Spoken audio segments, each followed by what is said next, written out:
इस कार्यक्रम के पुण्यार्चक हैं Shrimati Nisha, Shri Rajesh Bharelya, Raunak Bharelya, Rauli Bharelya Badkur, Ankur Badkur, Ruank Badkur, Nehru Nagar, Bhopal, Madhya Pradesh. Bahubali and Muttin wholesales saris and cloth merchants, Chadchan district, Vijayapur एवं समस्त बाहुबली एंड मुत्तीन परिवार।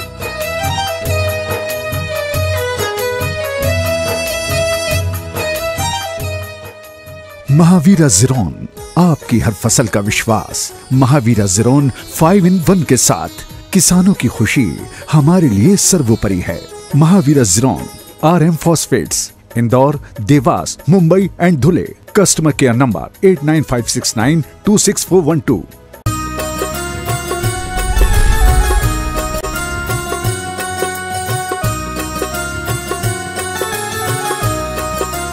देवादिदेव गुणायतन के मूल नायक श्री चंदप भगवान की जय जय जय।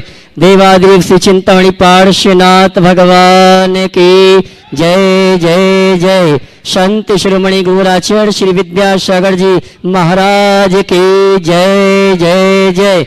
प्रमाणिक संत गुणायतन पीड़िता शंका समाधान भावना प्रवर्तक, जन जन के संत प्रखर वक्ता, बोले परम पूज्य मुनि श्री प्रमाण सागर जी महाराज की, बोले परम पूज्य मुनिवर निरेख सागर जी महाराज की, बोले परम पूज्य मुनिवर शीतल सागर जी महाराज की।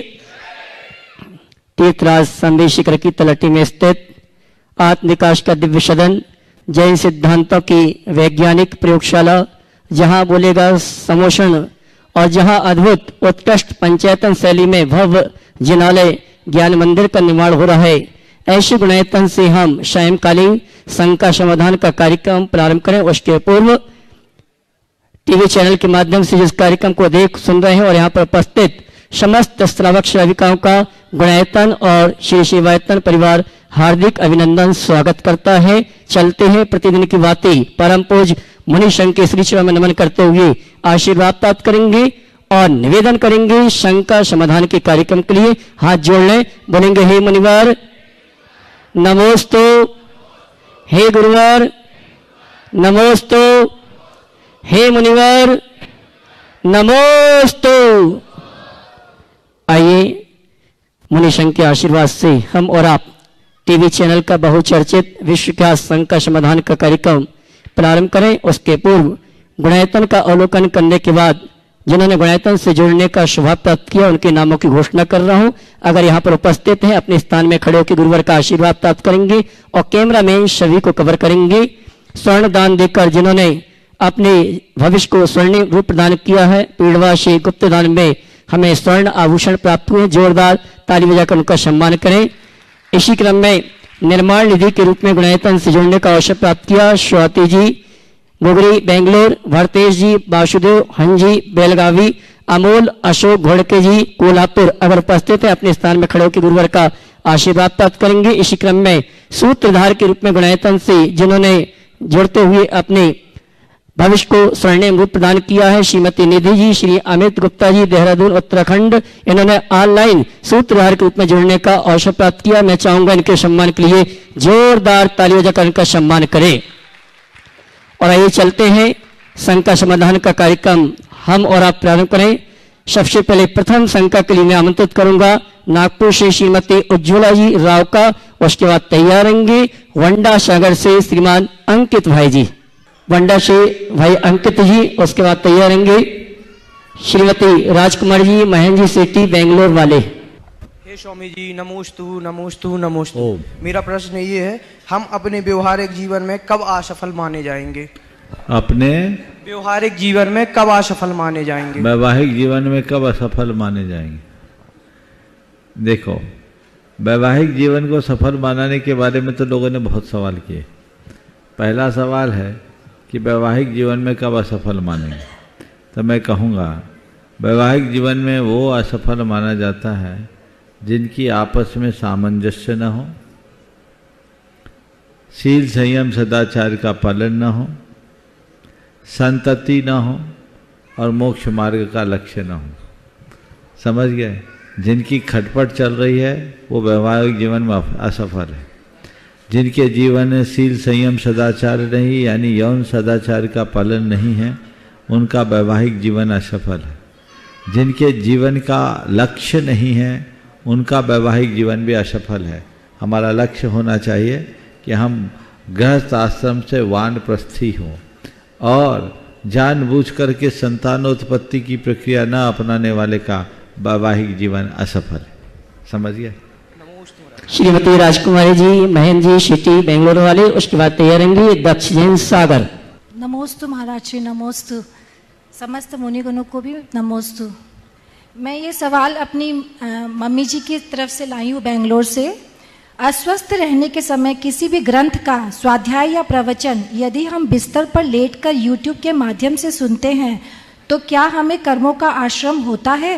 कृपया समाधान करें। देखिए, अस्वस्थ अवस्था में यदि कोई लेट के स्वाध्याय सुनता है तो दोष नहीं, उपयोग जागरूक होना चाहिए, बशर्ते ग्रंथ हाथ में ना हो। तो यूट्यूब आदि के माध्यम से सुनने में दोष नहीं है, पर जब भी यूट्यूब को रखो तो जो आपका डिवाइस है वो ऊपर होना चाहिए और शुद्धता के साथ होना चाहिए।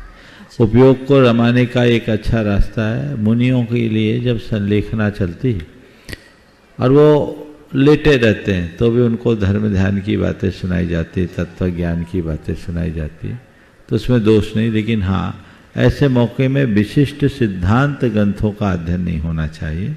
मूल अध्यात्म ग्रंथ, पुराण ग्रंथ, भावना ग्रंथ, स्तोत्र पाठ या प्रवचन आदि का लाभ ले सकते।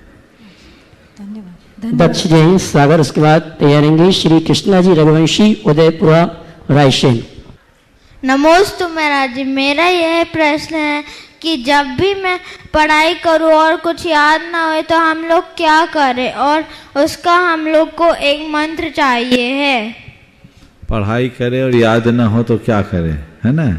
मन लगा कर पढ़ोगे तो याद होगी। समझ गया ना? याद तब होता है जब रुचि पूर्वक पढ़ो, उत्साह पूर्वक करो और ये सोचो कि मुझे याद करना है, बार बार दोहराओ। समझ गए? और जिन बच्चों को अपनी मेमोरी स्ट्रॉन्ग करनी है वे ओम ह्रीम नमो वध्यायनम की जाप करें। ठीक है, चलो।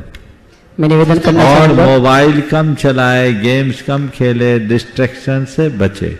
नमोस्तु महाराज जी।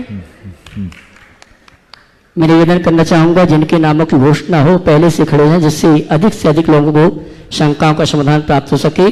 श्रीमान कृष्णा जी रघुवंशी, उदयपुरा, इसके बाद तैयारेंगे समीक्षा जी शाहेगढ़। नमोस्तु गुरुवर। गुरुवर, मेरा प्रश्न ये है, मैं अजैन हूँ, जाति से रघुवंशी हूँ, कुल से क्षत्रिय हूँ। मेरा ये प्रश्न है कि मैं शिखर जी एवं पंचतीर्थ वंदना के लिए आया हूँ। शिखर जी एवं पंचतीर्थ वंदना को क्या प्रतिफल है? मैं अपने जीवन में क्या नियम अपना सकता हूँ? बिल्कुल, शिखर जी और पंचतीर्थ की वंदना करने का तुम्हें अवसर मिला। इसे अपने जीवन के सौभाग्यशाली क्षणों में देखो और ये भावना भाव कि भगवान आपके इस निर्वाण भूमि में आए हैं, हमारे अंदर ऐसी योग्यता और पात्रता आए कि हम आपके बताए हुए मार्ग पर चलें। शुद्ध शाकाहारी बनो और अगर शाकाहारी हो तो रात्रि भोजन आदि का परहेज करने का प्रयास करो। जी गुरु। समझ गए? और अगर देव दर्शन सुलभ है तो देव दर्शन भी करो। जी गुरु। समीक्षा जी साहेगढ़, उसके बाद सम्मान सहित आवाज दूंगा चुल्लक श्री भरत सागर जी महाराज, जो कि निरापेक्ष योग सागर जी महाराज के संग में साधनारत हैं। उनके गृहस्थ अवस्था के पिता श्री व्रती श्रावक संतोष जी और बहन शुभी दीदी सिलवानी, राकेश जी सिलवानी, उसके बाद श्रीमान संतोष जी और शुभी दीदी सिलवानी। नमोस्तु नमोस्तु नमोस्तु। मैं और मेरे परिवार की ओर से त्रिवार नमोस्तु। आदरणीय मुनिवार ओम जी, आज के समय में भक्तामर स्तोत्र जी मात्र विघ्न बाधा निवारण का साधन माना जाने लगा है और उसके आध्यात्मिक और अन्य पक्षों को नजरअंदाज कर दिया गया है। उसका आध्यात्मिक पक्ष और अधिक उजागर कैसे हो, तथा इस स्तोत्र के आखिरी 48वें पद की आखिरी पंक्ति तम मानतुंग मुप्सा समुपति लक्ष्मी का अर्थ क्या यह भी हो सकता है कि श्री मानतुंग आचार्य कहते हैं कि वह निश्चित ही मोक्ष लक्ष्मी को प्राप्त करेगा? नमोस्तु गुरु। देखिए, ये बात बिल्कुल सही है कि भक्तामर स्तोत्र जैन परंपरा का महानतम स्तोत्र है और इस स्तोत्र में अनेक आध्यात्मिक रहस्य भरे हैं। मैं तो भक्तामर स्तोत्र की व्याख्या केवल उसके पहले शब्द से इस प्रकार करता हूँ। भक्तामर का मतलब है जो भक्त बनता है वो अमर हो जाता है। भक्त को अमर बनाने का स्तोत्र है भक्तामर।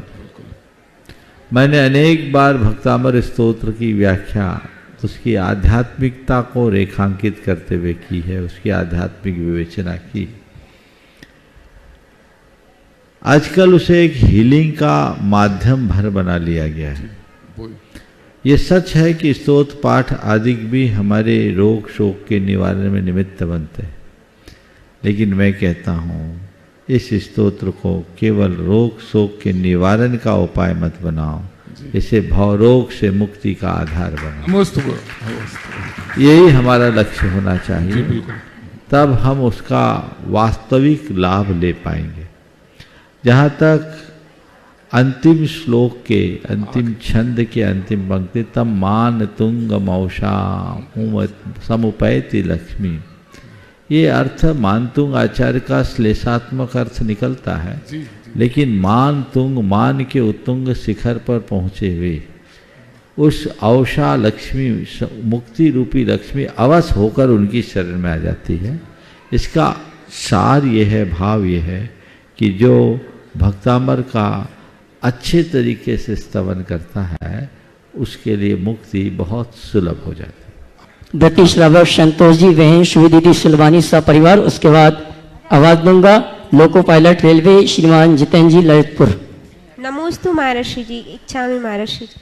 महाराज जी, हमारा प्रश्न ये है कि मोक्ष मार्ग निराकुलता का मार्ग है और बीतराग भगवान के द्वारा बताया हुआ जो मार्ग है वो आदर्श मार्ग है, लेकिन स्व की या वास्तविकता जानते हुए हम आदर्श तक पहुंचने के लिए कैसे प्रयास करें और कैसे समता रख पाएं, इसका आप समाधान दीजिए। एक ही रास्ता है और बड़ा सरल रास्ता।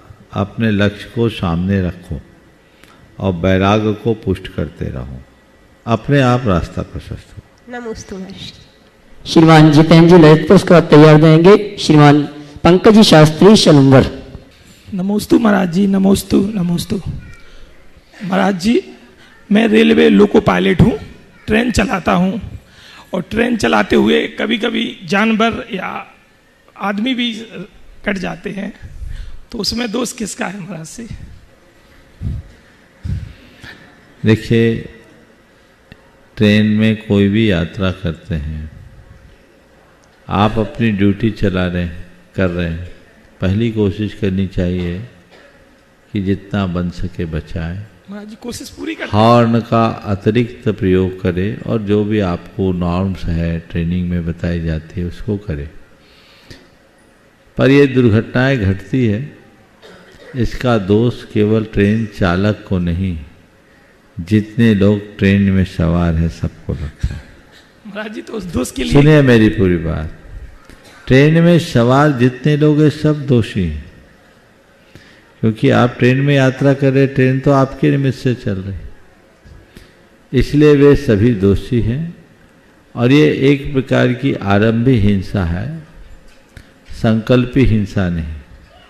आप मारने के इरादे से ट्रेन चलाओ तो आपको पूरा दोषी, पर ट्रेन चलाने में किसी की मृत्यु हो जाए तो आपको उस तत्संबंधी आरंभजन ही हिंसा की सहभागिता होगी। इसलिए मैं ये कहूँ कि चलाना बंद कर दो तो शायद वह व्यवहारिक नहीं होगा, लेकिन ये जरूर कहूँगा कि जितनी बन सके सावधानी रखो, और जब भी इस तरह की हिंसा हो जाए, पता तो लग ही जाता है, तो अपनी निंदा ग्रह करो। नमस्ते महाराज जी। श्रीमान पंकज जी शास्त्री शलुम्बर, उसके बाद तैयारेंगे श्रीमान प्रमोद जी तारादेही वाले जबलपुर। गुरुवर के श्री चरणों में नमोस्तु, शुल्लक श्री के चरणों में इच्छामि। गुरुवर, परीक्षा में उत्तीर्ण होने के लिए 100 अंक के पेपर में से अगर 33 अंक आ जाते हैं तो व्यक्ति या छात्र उत्तीर्ण हो जाता है, ऐसे ही 80 और 90 नंबर आ जाते हैं तो A+ और ग्रेड मिलता है। वैसे ही गुरुवर व्यवहारिक जीवन, पारिवारिक जीवन और धार्मिक जीवन में कितना भी अच्छा कार्य करो और 100% भी देने के बाद में 2-3 गलतियां भी हो जाए तो जीवन में सफल नहीं माना जाता, या वो 2-3 गलतियों के कारण सारा जो पुरुषार्थ है वो व्यर्थ बता दिया जाता है। तो गुरुदेव इसका समाधान। ये व्यक्ति की नकारात्मक दृष्टि का नतीजा है। यदि सकारात्मक दृष्टि से देखा और सोचा जाए तो ऐसा नहीं होता। जिनकी दृष्टि नकारात्मक होती है वो व्यक्ति की कमियों को पकड़ते हैं, और जिनकी दृष्टि सकारात्मक होती है वो अच्छाइयों को पकड़ते हैं। आपकी बात का उत्तर गुरुदेव के साथ घटित एक प्रसंग से देना चाहूँगा। गुरुदेव के चरणों में कुछ एक सज्जन आए, वो पेशे से एक प्रोफेसर थे। उन्होंने कहा, गुरुदेव बहुत सारे लोग हैं जो गलत काम करते हैं, नंबर 2 का धंधा करते हैं, और आप लोगों के आगे आकर के बैठ जाते हैं, आप लोगों के आगे पीछे घूमते हैं। कम से कम आप जैसे संतों के सामने तो ऐसे लोगों को प्रश्रय नहीं मिलना चाहिए। गुरुदेव ने जो उत्तर दिया वो बहुत ध्यान देने योग्य। गुरुदेव ने पहला उत्तर तो ये दिया कि मरीज यदि अस्पताल में नहीं आएगा तो कहाँ जाएगा। बात समझ में आ रही है? दोहराना पड़ेगा क्या? मरीज यदि अस्पताल में नहीं आएगा तो कहाँ जाएगा। फिर दूसरी बात उन्होंने कहा कि आप तो प्रोफेसर हो। बोले हाँ। एग्जाम लेते हो? बोले लेता हूँ। कॉपी जांचते? बोले जांचता हूँ। कितने % में पास करते हो? उन्होंने कहा 33% में। 33% में पास होने वाला फेल कितने में? बोला 32 में। बोले नहीं, 33% मार्क्स लाने वाला पास है, और आप जो कह रहे 32% में फेल है, गलत। वो 67% में फेल है। 100 में 33 लाया ना। पर आप वैल्यूएशन करते समय ये नहीं देखते कि उसने क्या नहीं लाया, आप ये देखते हैं कि उसने कितने अंक पाया। तो डॉक्टर, वो प्रोफेसर डॉक्टर भी थे, PhD होल्डर थे। बोले डॉक्टर साहब 100 में 100 कोई बिरला ही पाता है। जब आप उधर 33 में काम चला लेते हो तो इधर भी चला लो, और उस व्यक्ति को इस भाव से सराहो कि कम से कम परीक्षा में बैठा तो आगे तो बढ़ा। व्यक्ति की गुणग्राही दृष्टि अगर हो जाए तो वो सबका मूल्यांकन उसी अनुरूप करता है, और ऐसे मूल्यांकन से ही व्यक्ति का जीवन निखरता है। श्रीमान प्रमोद जी तारादेवी वाले जबलपुर, उसके बाद गुणाचरण ट्रस्टी श्रीमान अशित जी, अर्चना जी वेनाडा, कलकत्ता। पूज्य महाराज श्री के चरणों में सत्संग विराजमान संपूर्ण परिवार की ओर से नमोस्तु नमोस्तु नमोस्तु। पूज्य महाराज श्री, प्रश्न ये है मेरा, अकृत्रिम चैत्यालयों का जो हम अर्घ्य चढ़ाते हैं और उसमें जो संख्या आती है 7,72,00,000 पाताल में, मध्यलोक में 458 और 84 लाख ऊपर जो बताई संख्या, तो ये पाताल लोक में इतनी अधिक क्यों और मध्यलोक में 7,72,00,000 इसलिए बताएं कि भवनवासी और व्यंतरों की संख्या बहुत ज़्यादा है, उनके विमानों की संख्या ज़्यादा है, इसलिए पाताल लोक में उतने हैं। मध्यलोक में मुख्य रूप से मनुष्यों और त्रियंचों का ही है। तो मध्यलोक में कुल 13 द्वीपों में जिनालय हैं, उनकी संख्या कुल 458। नमोस्तु महाराज जी। गुणाचरण ट्रस्टी श्रीमान अशित जी, अर्चना जी वेनाडा, कलकत्ता। उसके बाद आवाज लूंगा नागपुर से श्रीमती उज्ज्वला राव का। नमोस्तु महाराज जी। इच्छामी इच्छामी इच्छामी महाराज जी। महाराज जी, चिंतामणि समान चिंतित फल प्रदाय, कल्प वृक्षोपल कल्पितार्थ फल प्रदाय, कामधेनु कामना पूर्ण फल प्रदाय, ये तीनों अलग अलग क्यों आता है शांति विधान में? तीनों एक जैसे ही लगते हैं और तीनों में अंतर है। एक बोलेंगे तो पूजा में मन कहाँ से लगेगा, इसलिए आप लोगों का मन लगा रहे, इसलिए पर्यायवाची शब्दों का प्रयोग किया। ओम नमोस्तु। श्रीमती उज्ज्वला जी राव का, नागपुर। उसके बाद आवाज दूंगा सम्मान से श्रीमान मुन्ना जी पहाड़िया, कलकत्ता। नमोस्तु महाराज जी। इच्छामी शुल्लक जी, नागपुर से उज्ज्वला राव का। सभी नागपुर वासियों की तरफ से नमोस्तु नमोस्तु नमोस्तु। महाराज जी, मेरा प्रश्न ये है, शायद पहले भी आ चुका होगा, कि आजकल के बच्चे जो जॉब करते हैं, मेट्रोपॉलिटन सिटी में रहते हैं, वो कुलाचार का पालन तो कर ही नहीं पाते। जैन मतलब, तो कैसे उनको मार्गदर्शन करे? देखिए, वो कुलाचार का पालन न करे इसकी अब परवाह करने की बात नहीं कह रहा हूँ, पर दुराचार न करे इसके लिए सावधानी रखना चाहिए। अब तो समस्या है कि दुराचार की ओर लोग प्रवृत्त हो रहे। दुराचार से बचा ले तो भी बहुत बड़ी बात, और उसके लिए हमें चाहिए कि हम बच्चों को पूरी तरह से शिक्षित संस्कारित करें और गुरुओं के पास संकल्पित करा करके भेजें, ताकि उनके जीवन में किसी प्रकार का भटकाव ना आ सके। नमोस्तु महाराज। श्रीमान मुन्ना जी पहाड़िया, कलकत्ता, सपरिवार। उसके बाद तैयार रहेंगे वास्तविद डॉक्टर पद्म जी, दिल्ली। गुरुदेव के चरणों में नमोस्तु। छुल्लक जी, एलक जी के चरणों में इच्छामि इच्छामि इच्छामि। हमें जो गुरु का सहारा न मिलता,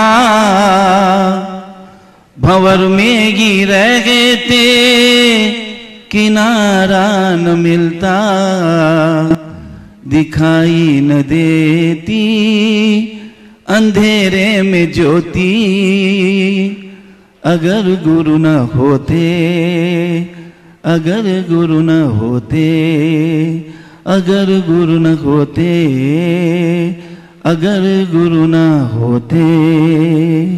नमोस्तु महाराज।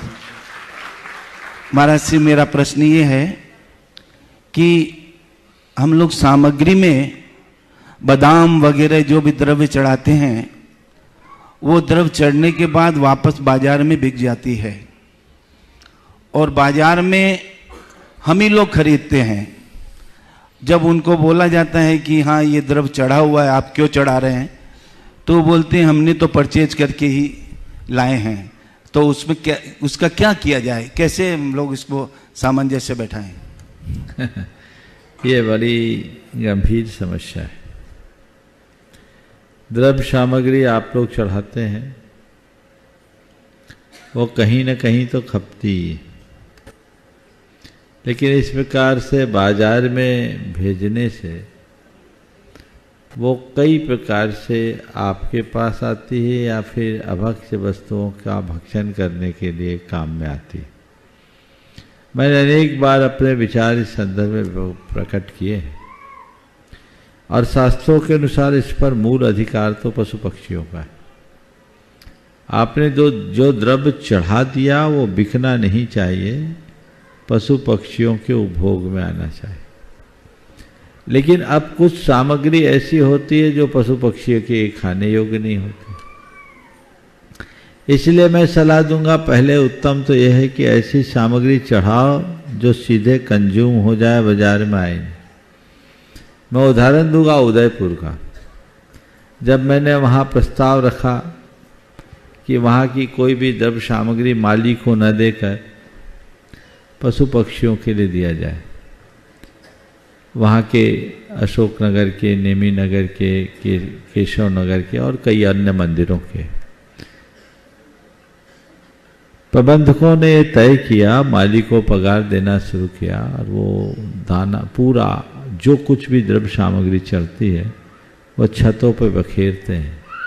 हजारों की तादाद में तोते आते हैं, और तोते और 50 किलो द्रव्य रोज चढ़ जाता है, और तोते फोड़ फोड़ कर बादाम खाते हैं, छाट सबसे चाव से बादाम खाते हैं। तो लोगों को बड़ा अच्छा लगता है।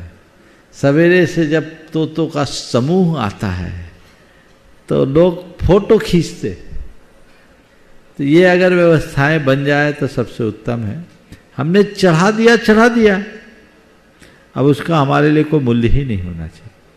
गौशालाओं में भी द्रव्य की खपत होती है, लेकिन ऐसा कहते हैं कि चावल खिलाने से गोवंश को थोड़ा नुकसान होता है, तो जो चावल खाते उनको खिला दो, पर चावल को रांध करके यानी खिचड़ी वगैरह बना करके खिलाते उपयोग में होता है। प्रयास यही करना चाहिए कि वही कंज्यूम हो जाए। अब लेकिन कुछ सामग्री ऐसी है जो कोई नहीं खाता। लौंग कहाँ तक खाएंगे, इतना सुपारी कहाँ तक करेंगे, ये सवाल है। अब ये अनुत्तरित सवाल है, इसका करे क्या? तो सुपारी अल्टीमेटली बाजार में ही जाएगी। अब बाजार में जाएगी तो घूम फिर के आपके पास आ सकती है, और नहीं आएगी तो जिनके पास खाने वालों के पास जाएगी वो वैसी जाएगी। इसलिए इस पर गंभीरता से विचार होना चाहिए, और मेरी राय में वही सामग्री चढ़ानी चाहिए जो सीधे कंज्यूम हो जाए और जीव दया के काम में आ सके। बादाम के बिना तो सेटिस्फेक्शन ही नहीं होता महाराज जी। मैंने तो बता दिया ना, तोते हो जाए तो बहुत अच्छी बात है। उतनी उदारता से आप लोग परिचय दो तो ठीक है, लेकिन सब जगह वो भी सुरक्षित नहीं है। गाय भी खा लेती है, बादाम फोड़ के दो तो गाय भी खा लेती है बताते हैं, लेकिन गोपालक कहते हैं ज़्यादा खिलाने से उनको नुकसान होता है, इसलिए ज़्यादा नहीं खिलाना चाहते। फिर भी थोड़ा बहुत खिलाने में कोई हानि नहीं। जो खरीद के बोलते हैं कि भाई बाजार से, हम तो बाजार से खरीद के लाए हैं। आपको पता है कि चढ़ी चढ़ाई द्रव्य तो क्यों खरीद के ला रहे हैं? ये तो पाप है। निर्माल्य, अब हमारे लिए निर्माल्य में आप पूजा करते हो, हाथ लगता है तो हाथ धोते हो कि नहीं? चढ़े हुए द्रव्य पर तो क्यों हाथ धोते हो? वो छूने के योग्य है, और जिस चीज को छूने पर हाथ धोना पड़ता है वही चीज आप लेके आ रहे हो, ये कहां तक हो? नमस्ते नमस्ते। माली गुस्सा करता करने दीजिए, आप अपना काम करो, माली को उसको जो लगता है वो दे दो। आगे वास्तविक डॉक्टर पद्म जी दिल्ली और स्वागत तैयार रहेंगे। विकर्ष जी शास्त्री। नमस्ते महाराज श्री। महाराज श्री, अब से 1 साल पहले तक जब मैं पहाड़ की वंदना को जाता था तो कोई श्रावक होता था जो छोटे छोटे पन्नी के पाउच में सामग्री के पैकेट बना के डालता था टोकों पर। लेकिन इस साल देखने में आ रहा है कि इतने पैकेट चढ़े होते हैं, लोग द्रव्य भी निकाल के नहीं चढ़ाते, थैली की थैली चढ़ा जाते हैं। दूसरा महाराज श्री, तो ये कहाँ तक उचित है? इसी के साथ महाराज श्री हम देखते हैं टोकों के ऊपर 25-25, 30-30 पैकेट वो फैली पड़ी होती है, थैलियाँ बंदर फाड़ देते हैं। जो छोटी छोटी थैलियाँ बनाई हैं 25-25, 30-30 थैलियाँ पड़ी होती है हर टोक के ऊपर, और इतनी पन्नी वहाँ इकट्ठी हो जाती है, इतना पोल्यूशन होता है उससे, कोई उसकी देखभाल तो करता नहीं कुछ भी। तो इस बार देखने में आया कि एक दूसरे को देखा देखी ज़्यादातर श्रावक छोटे छोटे पाउच बना जाते हैं और टोक के ऊपर पाउच के पाउच चढ़ा के चलते बनते हैं। हमारे से आपके थ्रू देखिए, ये बिल्कुल ही गलत काम है, ऐसा नहीं होना चाहिए। और देखा देखी में ऐसा हो रहा है जो कतई उचित नहीं। देखा देखी में ऐसा नहीं होना चाहिए। जो लोग करते हैं उन्हें सबसे बचना चाहिए। हम द्रव्य अर्घ चढ़ा रहे हैं तो अर्घ का पाउच हो गया क्या? और पॉलीथीन की चीज है तो वो तो ऐसे भी नुकसानदेह है, बिल्कुल नहीं चाहिए। अर्घ तो धुले द्रव्य का नाम। अब वो आजकल चलन में हो गया, शायद बाजार में मिलती होगी पाउच ऐसी, तो सब चीजें पाउच में हो गई। पाउच खाना है तो पाउच चढ़ाना है, यही हाल हो गया। ये तुम्हारे पुण्य को छीन करेगा। अर्घ तो पुंज का नाम है, पुंज के साथ अर्घ चढ़ाओ। ऐसा बिल्कुल नहीं चढ़ाना चाहिए, संकल्पित होना चाहिए। अगर इसी तरह से कचरा चढ़ता रहे तो पता नहीं पर्वत की क्या दशा होगी। आज से 25-50 वर्ष बाद इस पर्वत में प्लास्टिक का ढेर लगेगा, और न केवल आपकी द्रव्य सामग्री का पाउच, आपकी खाद्य सामग्री का, पानी के बोतलों का और अन्य चीज़ों का एक विकराल समस्या का रूप लेगा, जो पूरे पर्वत की पवित्रता को छिन्न भिन्न कर देगा। विवेक रखना चाहिए। पहले जो डब्बी या थैली में लेके जाते थे, आप लेकर जाइए, उत्साह के साथ हाथ में द्रव्य लेकर के चढ़ाइए तो आपको आनंद है। ऐसे पाउच रखने से अच्छा तो न चढ़ाना। नमस्ते। विकर्ष जी शास्त्री, उसके बाद तैयार रहेंगे गणायतन ट्रस्टी श्रीमान मनोज जी झालावाड़।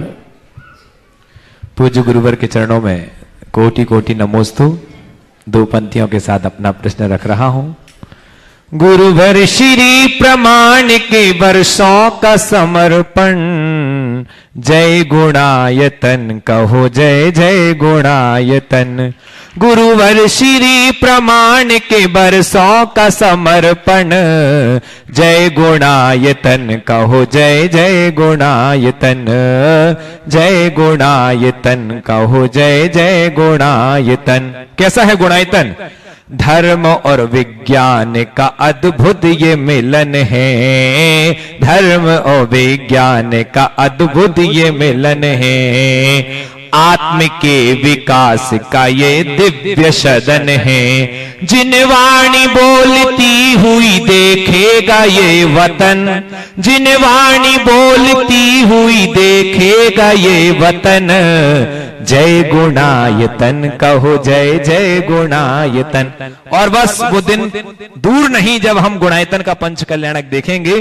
तो मैं यही कहता हूं कि वर्षों की प्रतीक्षा का अब ये अंत हो रहा, मधुबन की तलहटी में फिर बसंत हो रहा, वर्षों की प्रतीक्षा का अब ये अंत हो रहा, मधुबन की तलहटी में फिर बसंत हो रहा, साकार हो रहा गुरु प्रमाण का स्वपन, साकार हो रहा गुरु प्रमाण का स्वपन, जय गुणायतन कहो जय जय गुणायतन। पूज्य गुरुवर के चरणों में प्रश्न यह है कि गुरुदेव, एक व्यक्ति मजदूरी करके भी खुश रहता है और वो समझता है कि हमने दिन भर मजदूरी की, मुझे पारिश्रमिक मिला और मैं सफल हो गया। एक व्यक्ति बहुत ऊंचाई प्राप्त कर लेता, बड़ा बड़ा पैकेज मिलता है, लेकिन उसके बाद भी खुश नहीं रहता। तो समझ में नहीं आता कि सफलता का पैमाना क्या है। क्या वो व्यक्ति सफल नहीं है जो मजदूरी कर रहा है, या जो बड़ा बड़ा पैकेज पाकर के भी ना खुश है, तो क्या वो सफल है? मेरी दृष्टि में सफल वो नहीं जिसने किसी अनुबंधित लक्ष्य को पा लिया। सफल वह है जो अपनी प्रसन्नता को बचा लिया। सफलता से ज्यादा महत्वपूर्ण प्रसन्नता है। मैं उस सफलता को अर्थहीन मानता हूं जो हमारी मन की प्रसन्नता को छीन ले। जैसे मनुष्य के अंदर तृष्णा, आकुलता और असंतोष है, वो कतई सफल व्यक्ति की श्रेणी में गिनने लायक नहीं। नमोस्तु गुरुदेव। झालावाड़ राजस्थान से गुणायतन ट्रस्टी श्रीमान मनोज जी, उसके बाद तैयारंगी बहन अनुप्रिया जी वंडा। मुनिवर के चरणों में बारंबार नमोस्तु नमोस्तु नमोस्तु।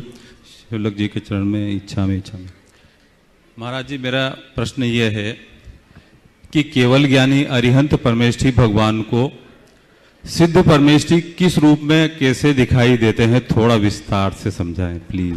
अरहंत परमात्मा को सिद्ध परमात्मा, जिसे हम भी समझ सके। आप बता रहे हैं, ऐसा सवाल आपने किया, उसका उत्तर वैसा ही मिलेगा। अरहंत परमात्मा सिद्ध परमात्मा को सिद्ध परमात्मा की तरह देखते हैं। देखते यानी केवल जानते हैं, वो अरूपी नित्य शाश्वत स्वरूप में निमग्न देहातीत परमात्मा के रूप में देखते हैं। और जो सिद्ध परमात्मा को देखते हैं वही उन्हें अपने भीतर के परमात्मा में भी दिखाई पड़ता है। और न केवल वो अपने परमात्मा में देखते हैं, अपितु हम सबके भीतर विराजमान परमात्मा को भी सिद्ध स्वरूप देखते वो हैं। हमें कैसे, उनको कैसे दिखाई देते होंगे, वो इसको हम समझना है। वो तो लोक कलोक सब उनके ज्ञान में प्रतिबिंबित होता है। एक दूसरा प्रश्न ये है कि जो रंग 5 हैं अपने जैन मत के अनुसार, लेकिन जो हम जो बोलते हैं 2 गोरा 2 सांवला 2 हरिया 2 लाल, हरा रंग उसमें शामिल नहीं है। ये संयुक्त रंग है। मूल रंग है श्वेत, श्याम, रक्त, पीत और कृष्ण। संयोगिक रंग अनेक है। चलिए बहन अनुप्रिया जी वंडा, उसके बाद छोटे से बालक को आमंत्रित करूंगा गुनाश्री देवर्षि जैन। महाराज श्री के चरणों में समस्त बंडावासियों की तरफ से बारंबार नमोस्तु नमोस्तु नमोस्तु। महाराज श्री, मेरी शंका यह है कि प्रायः देखा जाता है जीवन में 2 रास्ते होते हैं, एक सत्य और एक असत्य, परंतु कभी कभी ऐसी परिस्थिति बन जाती है सत्य को असत्य की तरह और असत्य को सत्य की तरह स्वीकार करना पड़ता है। कृपया ऐसी परिस्थिति में हम क्या करें, समाधान करें? सत्य को असत्य की तरह और असत्य को सत्य की तरह जब स्वीकार करना पड़े तो हम क्या करें? देखिए, बड़ी दुविधापूर्ण स्थिति है।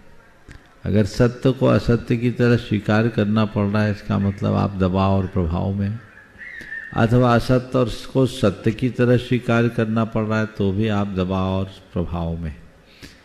तो तो जब तक आप दबाव और प्रभाव में जियोगे जीवन में ठहराव नहीं रह पाओगे। अब आपको ये तय करना है कि मुझे दबाव और प्रभाव से मुक्त होकर सद्भाव में जीना है, तभी आप ठहराव ला सकते। नमोस्तु महाराज। छोटी सी बालिका देवर्षि गुणा, उसके बाद तैयारेंगे श्रीमान विजेता जी डूंगरपुर। नमोस्तु महाराज जी। धर्म क्या है और धर्म अपन को कैसे मिला और अपन धर्म कैसे पालन करते हैं? धर्म अपने को कैसे मिला, हम लोग धर्म कैसे पालन करते हैं ना। तीर्थंकर भगवान के उपदेश से हम सबको धर्म मिला, समझ गए। और श्रावक लोग अपनी धार्मिक क्रियाओं से धर्म पालते हैं, मुनि लोग अपनी मुनि क्रिया से धर्म पालते हैं। ठीक है, चलो। विजेता जी डूंगरपुर और अंतिम प्रश्न जी रतन चंद जी रिंकीजन परिवार बंडा सागर। नमोस्तु गुरुदेव, नमोस्तु गुरुदेव, नमोस्तु गुरुदेव। गुरुदेव मेरा प्रश्न ये है कि मैंने शिखर जी की वंदना की और मैं चंदा प्रभु टोक तक पैदल चल के गई, परंतु उसके बाद मैं चल नहीं पा रही थी, तो मैंने डोली में यात्रा की। मैं थोड़ा पैदल चली, थोड़ा डोली से की, और जब मैं नीचे आई तो परिवारजनों ने यूँ कहा मुझे कि डोली से यात्रा करना सही नहीं है। यूँ बोले डोली से यात्रा की है तो यात्रा का कोई महत्व नहीं रह गया, उल्टा पुण्य की जगह पाप कर्म का बंद किया तुमने। यूँ तो गुरुजी देखो, उनने ये जो कहा कि डोली से यात्रा करना ठीक नहीं है, वो गलत नहीं है जी। पर ये पुण्य की जगह पाप बंद किया, ये ठीक नहीं है जी। ये कहना ठीक है कि तुम्हारी डोली से यात्रा अधूरी है, तो एक प्रकार की प्रेरणा है कि अभी मैं जवान हूँ, अब मैं कर सकती हूँ, अगली वंदना पैदल करो, ये लक्ष्य लेकर जाओ। तो गुरुजी मेरी यात्रा सफल है या नहीं? दोबारा सफल कर लो ना, क्या बुरा है। श्रीमान रतन चंद जी रिंकी जी परिवार बंडा सागर। देखो एक बात बोलूं, कभी वंदना को सफल मत मानना, मेरी बात ध्यान से सुनना। मेरी वंदना सफल हुई ये नहीं मानना, मेरा जीवन सफल हुआ ये मानना। वंदना को सदैव अधूरी मानना। एक बार मुझसे पूछा कि ऊन वंदना क्यों करते, 1, 3, 5, 7, 2, 4, 6 क्यों नहीं करते? मैंने कहा ऊन इसलिए करते हैं कि धर्म के कार्य को हमेशा ऊना मानो, पूर्ण कभी होने नहीं दो, ताकि बाकी बना रहे, फिर हम आएंगे भगवान, फिर आएंगे, फिर वंदना करेंगे, फिर आएंगे, फिर वंदना करेंगे। भगवान के दरबार का खाता खुला होना चाहिए, क्लोज नहीं होना चाहिए, समझ गए? इसलिए उस तरीके से देखो। नमोस्तु महर्षि, नमोस्तु महर्षि, नमोस्तु महर्षि। महर्षि मेरी जिज्ञासा ये है, यदि कोई व्यक्ति अकाल मृत्यु करने का प्रयास करता है और दुर्घटना के बाद वह बच जाता है, तो वो अपने आगामी जीवन में यदि संलेखना पूर्वक समाधि मरण करता है तो वह जीव किस गति में जाता है और इसे कितना पाप लगता है और कितना पुण्य लगता है? क्या कर रहा है, फिर से बोलिए। यदि कोई व्यक्ति वो अकाल मृत्यु करने का प्रयास करता है और हमारे आत्महत्या करने का प्रयास, हाँ, और वो बच जाता है, उसके बाद वो संलेखना पूर्वक समाधि मरण करता है, तो वह जीव किस गति में जाता है और उसे पाप लगता है या पुण्य लगता है? देखो, अगर कोई आत्महत्या करने का प्रयास कर रहा है, इसका मतलब तीव्र संक्लेश, लेकिन बाद में समाधि धारण कर रहा है, इसका मतलब अभी वो सुरक्षित है। आत्महत्या करने वाले को नरकायु का बंध होता है, महापाप है, और नरकायु का जिसको बंध हो जाएगा वो समाधि कर ही नहीं सकेगा, संलेखना लेने के भाव ही नहीं होंगे। तो यदि कोई व्यक्ति अज्ञान दशा में ऐसा किया, बाद में संभल कर संलेखना धारण कर रहा है, तो उसका सारा पाप कटेगा और संलेखना के बल पर अपना जीवन सफल बनाएगा, 3 भाव से 8 भाव में मोक्ष जा सकेगा। नमोस्तु महाराज जी, नमोस्तु महाराज। और आइए चलते हैं शंका समाधान के विशेष सत्र के संचालन की निवेदन करूंगा मैं चुल्लक श्री स्वरूप सागर जी महाराज जी से। प्रश्नों के लिए सीधे चलते हैं मंचासीन मुनि संघ के चरणों में, और सर्वप्रथम निवेदन है पूज्य छुल्लक श्री समादर सागर जी महाराज से कि अपने प्रश्न के माध्यम से हमें लाभान्वित करें। मुनि चरणों में नमोस्तु नमोस्तु नमोस्तु। महाराज जी, एक कहानी पढ़ी थी, एक भिखारी भीख मांगने के जाता है और एक शेड किया जाता है। शेड तो उसको मना करता है कि जाओ, आगे जाओ, आपके लिए कुछ भी नहीं है, लेकिन पीछे शैतानी खड़ी है और वह देखती है कि वह भीख मांग जो भिखारी है वो आगे नहीं जा रहा है, तो वो पोछा मार रही थी, एक उसके हाथ में गंदा कपड़ा था, वो उसको मारकर उससे कहती कि जा आगे जा, कुछ भी नहीं है तेरे लिए। अब वो भिखारी जाता है, पुराने उस कपड़े को लेकर के नदी पे जाता है, उसको नदी पे धोकर साफ करता है, उसकी मंदिर में जाकर बत्ती बनाता है और भगवान से कहता है कि हे भगवान, उस सेठ का और सेठानी का कल्याण हो, इस प्रकार की भावना बताए। तो आज वर्तमान में इस प्रकार की कुशलता कर्म करने की, अच्छे कर्म करने की कुशलता किस प्रकार से आए, समाधान करें। इस प्रसंग में मैं इतना ही कहूंगा, वो भिखारी सेठ था और सेठ भिखारी से गया भी था। सब कुछ होने के बाद भी बोल दिया मेरे यहाँ कुछ नहीं है, और सेठानी ने उसके ऊपर फर्श पोखने का पोतना फेंक दिया, पोछा फेंक दिया। लेकिन उसने क्या किया, कहानी और आगे भी है। उसने उस पोतने से एक बाती बनाई, अब भगवान के मंदिर में जाकर उसे दीप जलाकर प्रकाशित किया और प्रभु से प्रार्थना किया, प्रभु जैसे दीप से मंदिर प्रकाशित है, वैसे उस सेठानी का हृदय प्रकाशित हो जाए। तो ऐसी क्षमता और ऐसी सकारात्मकता जिसके हृदय में हो, वो बहुत बड़ा सेठ है। काश लोग अपनी मनोवृत्ति को ऐसा बना सके। निवेदन है पूज्य एलक्षी नित्यानंद सागर जी महाराज के चरणों में कि अपने प्रश्न के माध्यम से हमें भी बोधि की प्राप्ति कराएं।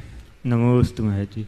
तत्वासूत्र में एक सूत्र आता है, मैत्री प्रमोद कारुण मध्यस्थानी च सत्व गुणादिक क्लिष्ट माना विनेशु। इस सूत्र का अर्थ बनाने के साथ साथ इन चार भावनाओं का शारीरिक मानसिक स्वास्थ्य की दृष्टि से क्या प्रभाव पड़ता है और सामाजिक और धार्मिक दृष्टि से इसका क्या उपयोगिता है। नमोस्तु महाराज। मैत्री प्रमोद कारुण्य और माध्यस्थ, ये चार बड़ी उदात्त मानवीय भावनाएं, प्राणी मात्र के हित की अभिलाषा, पर को दुख न हो, इस प्रकार की भावना का नाम मैत्री है। गुणी जनों को देखकर मन में प्रसन्नता आना प्रमोद है। दीन दुखी जीवों के प्रति करुणा का भाव होना कारुण्य है। और जिनकी वृत्ति हमसे विरुद्ध है, जिनकी विचारधारा हमसे विपरीत है, उनके प्रति तटस्थ वृत्ति रखना माध्यस्थ भाव है। ये चार मूल भावनाएं हैं। आपने पूछा इनका हमारे शारीरिक, मानसिक, सामाजिक और धार्मिक स्वास्थ्य पर क्या प्रभाव पड़ता है। देखिए, इस तरह की भावना भाने वाले के हृदय में सकारात्मकता होती है। जो सबके प्रति अच्छा सोचता है, अच्छी भावना भाता है, उसका बेशक अच्छा जीवन बनता है। उसके शरीर के अंतःस्रावी ग्रंथियों का स्राव अनुकूल बनता है। उसकी सोच में सकारात्मकताएं प्रतिष्ठित होती है। तो ऐसा व्यक्ति अपने शारीरिक और मानसिक रूप से स्वस्थ होता है।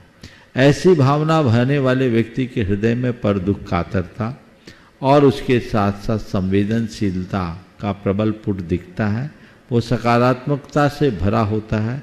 तो ऐसे व्यक्ति का एक दूसरे के साथ बड़ा प्रगाढ़ संबंध होता है, समाज में सकारात्मकता को बढ़ाता है और मैत्री का विकास होता है, जिसकी समाज पर को सबसे ज़्यादा आवश्यकता है। परिवार में भी इन गुणों की आवश्यकता है।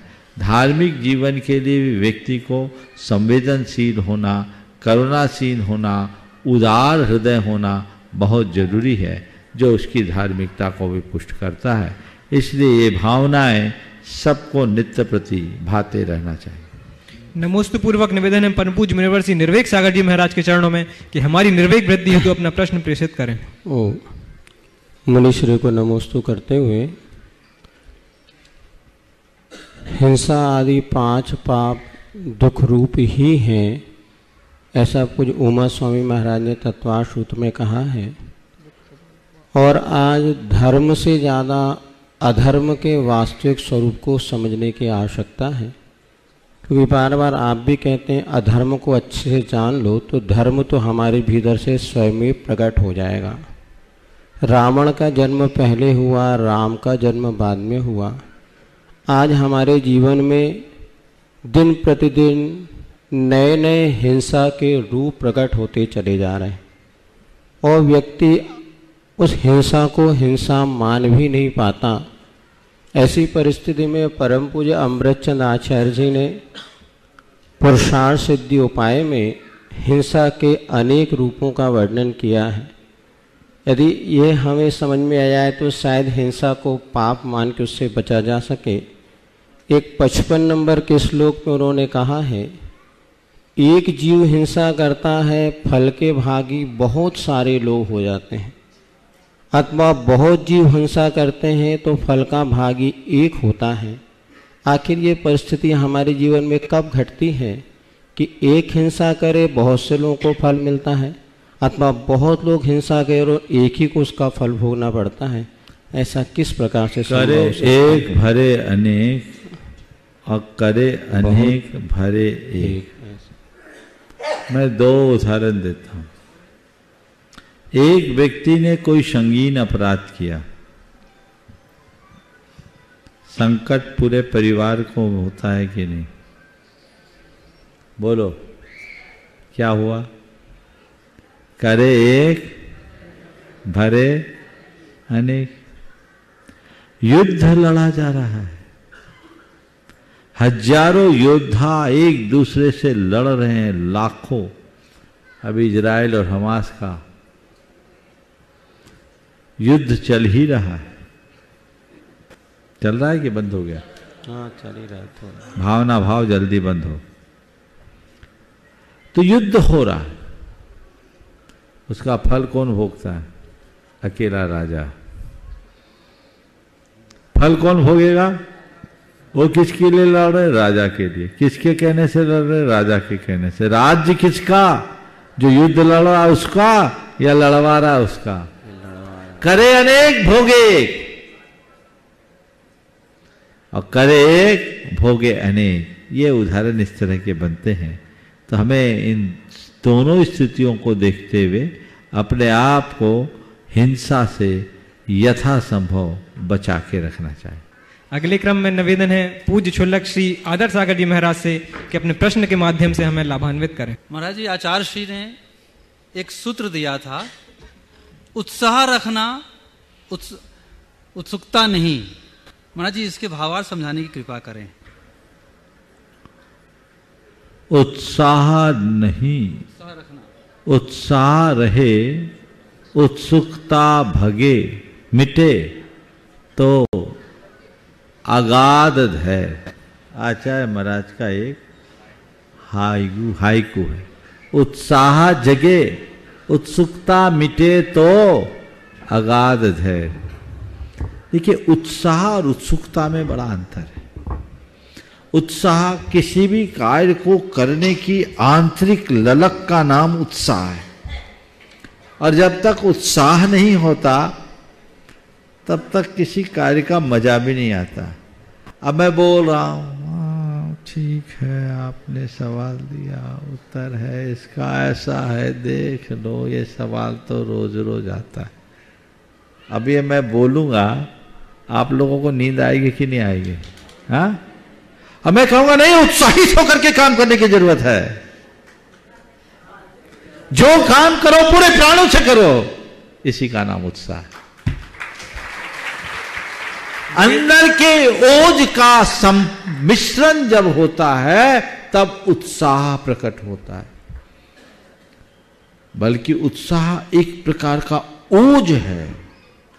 तो किसी भी कार्य को करने के लिए आंतरिक उल्लास होना चाहिए, उमंग, ललक, भावना कि मुझे ये काम करना है। पर उत्सुकता, कैसे होगा, करें। उत्सुकता 2 सेंस में है। अच्छे कार्य को लाभ लेने के लिए उत्सुक होना, कब ये मुझे मिले। आप लोग बैठे, कब मेरा नंबर आए। अब तो नंबर मंच पे आ गया, 2-4 के नाम रह गए होंगे, वो उत्सुक होंगे, पता नहीं अब मिलेगा कि नहीं मिलेगा, कहानी खत्म ना हो जाए। ये उत्सुकता आपको आकुलता दे रहा है। लेकिन उत्साह, अरे महाराज आज क्या बढ़िया सवाल किया क्षुल्लक जी ने, बहुत अच्छा उत्तर, और महाराज ने भी बहुत अच्छा उत्तर दिया, बढ़िया है। मेरा नंबर आए चाहे नहीं आए, महाराज के माध्यम से जो संदेश मिला वो मुझे आनंदित कर दिया। ये उत्साह है। तो धैर्य जगाने के लिए उत्साह रखो, उत्सुकता नहीं। उत्सुकता में अधीरता आ सकती है, लेकिन हाँ, चीजों को जानने की जिज्ञासा रखने के लिए व्यक्ति को उत्सुक होना चाहिए। आप लोगों के अंदर उत्सुकता नहीं होगी तो आगे नहीं बढ़ सकेंगे। तो उत्सुकता दोनों संदर्भों में है, एक जीवन को आगे बढ़ाने की प्रेरणा के रूप में भी और एक आकुलता के रूप में भी, अधीरता के रूप में, अधीरता नहीं, धैर्य पूर्वक कार्य करना चाहिए। पूज्य मुनि द्वय के चरणों में बारंबार नमोस्तु। महाराज जी, सख्यानुष्ठान और असख्यानुष्ठान दो शब्द सुनते हैं तो श्रावक अपनी क्रियाओं में जो दान पूजा आदि करते हैं और साधक अपने तप आदि करते हैं, उसमें अपनी क्रियाओं में सख्यानुष्ठान असख्यानुष्ठान का कैसे ध्यान रखना चाहिए और कैसे उसका लाभ? पहले सख्यानुष्ठान और असख्यानुष्ठान दोनों शब्दों के अर्थ को जाने। जो काम करने योग्य है उसको बोलते हैं सख्यानुष्ठान, और जो काम करने के अयोग्य है उसका नाम असख्यानुष्ठान। जो अनुष्ठान शक्य है यानी करने योग्य है वो सख्यानुष्ठान, और जो काम करने के अयोग्य है वो असख्यानुष्ठान। तो करने योग्य कार्य कर लो, करने के अयोग्य कार्य मत करो।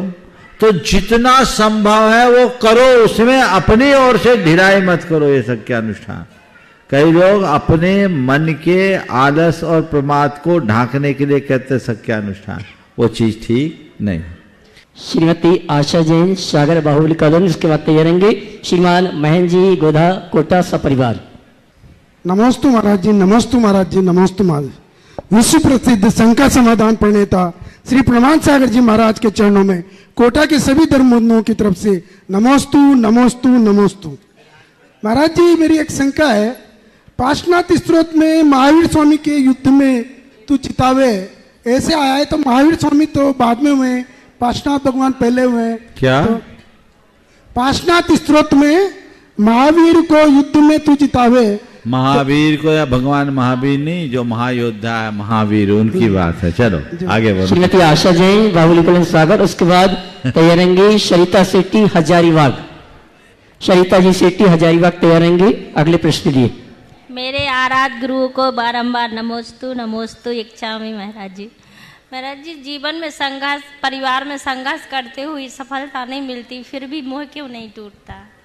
परिवार में संघर्ष होते हुए भी सफलता नहीं मिलती, फिर भी मोह नहीं टूटता, इनसे छुटकारा कैसे पाए? ये तो संस्कार है पुराने लतिया लात खाने के, जूते खाने के।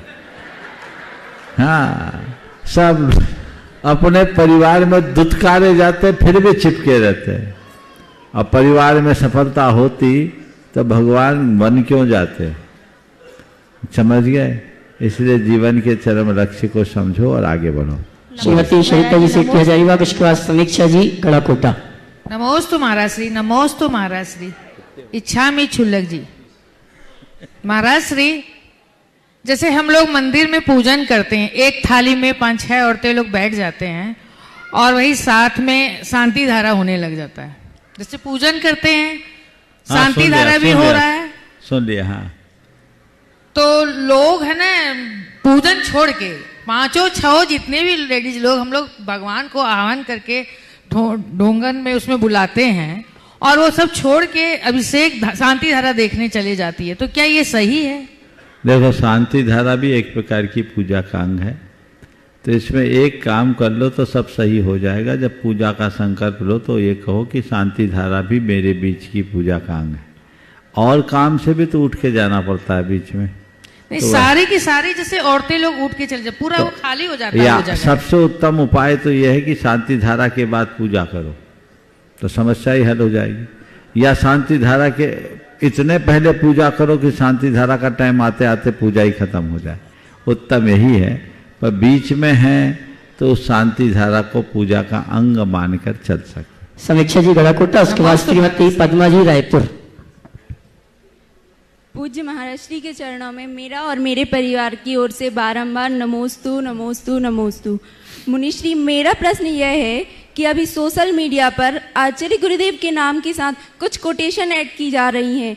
केवल रील वायरल करने के लिए लोग आचार्य गुरुदेव का नाम ऐड कर रहे हैं।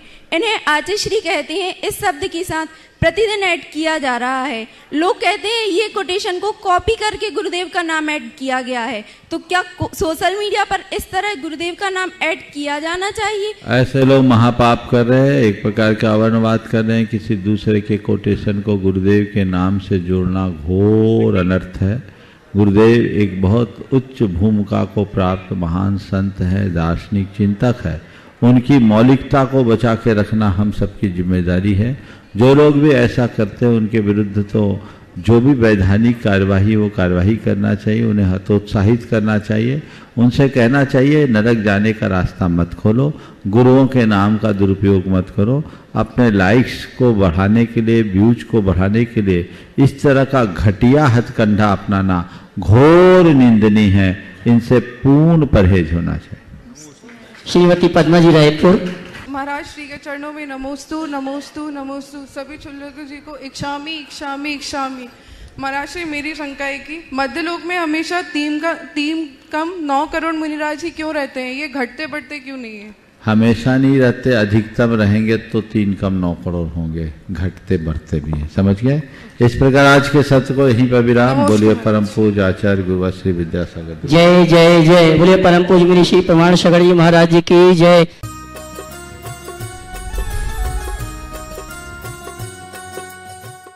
इस कार्यक्रम के पुण्यार्चक थे श्रीमती निशा, श्री राजेश भारेल्य, रौनक भारेल्य, रौली भारेल्य बड़कुर, अंकुर बड़कुर, रुआंक बड़कुर, नेहरू नगर, भोपाल, मध्य प्रदेश।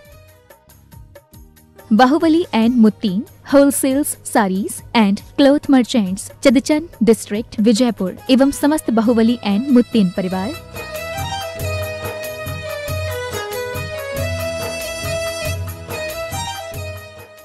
महावीरा ज़ीरोन, आपकी हर फसल का विश्वास। महावीरा ज़ीरोन 5 in 1 के साथ किसानों की खुशी हमारे लिए सर्वोपरि है।